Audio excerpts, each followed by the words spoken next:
புகுந்த ஆமையும் இந்திரனுத்தையும் உருப்பட்டதா வரலாறு இல்லைன்னு சொன்னதும் இல்லாம உங்க பேரை மதத்தோட குறிப்பிட்டு விமர்சனம் பண்ணிக்க ஒரு படத்துல, ஆனா படம் தியேட்டர்ல வரல, யூடியூப்ல ரிலீஸ் ஆயிருக்கு. அது எப்படி பாக்குறீங்க? அப்ப அந்த படத்தோட தரம் என்ன நீங்களே முடிவு பண்ணீங்க. தியேட்டரில் கூட வெளியிடுவதற்குண்டான தகுதி இல்லாத ஒரு படத்தில் நடித்த தகுதி இல்லாத ஒருவர் தான் நீங்கள் சொல்லுகின்ற அந்த பெயருக்கு உரியவர். ஒன்று.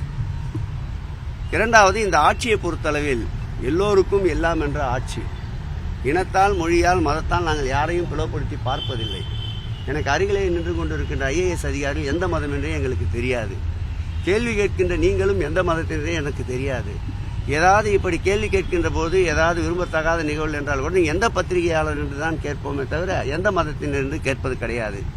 ஆனால் நீங்கள் சொல்ல அந்த நபரிடம் ஏதாவது பத்திரிகை செய்தி கேட்டு பாருங்கள், அவர் குறிப்பிட்டு பேச எந்த மதம் என்பார். அதனால் மதத்தால், இனத்தால், மொழியால் மக்களை பிளவுபடுத்த வேண்டும் என்று நினைக்கின்ற அந்த தீய சக்தி இந்த தமிழகத்தில் அவருடைய பணிகள் எடுபடாது. அதனுடைய குமுறல் தான் திருக்கோயில். 4000 திருக்கோயில்களில் குடமுழுக்கு காணப்போகின்றோம்.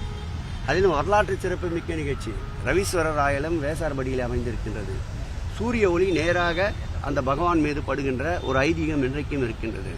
அந்த திருக்கோயில் 5.5 அடி பள்ளத்திலே சென்று விட்டது தரை மட்டத்திலிருந்து. அதை இடித்து கட்டுவதற்கு சாத்தியக்கூறுகள் இல்லை. இடித்து கட்டுகின்ற கட்டுமானத்திற்குண்டான வல்லுநரும் நம்மிடையே இல்லை. ஆகவே அதை லிப்டிங் முறையில் தூக்கி கொண்டிருக்கின்றோம். 24 திருக்கோயில்களை தமிழகத்திலே அதுபோல் லிப்டிங் முறையிலே தூக்குவதற்கு பணிகள் ஆரம்பிக்கப்பட்டு சமீபத்தில் கூட காளிகாம்பாள் திருக்கோயில் அந்த பணியை நானே சென்று ஆரம்பித்தேன். அதில் 11 திருக்கோயில் பணிகளை முடித்திருக்கின்றோம்.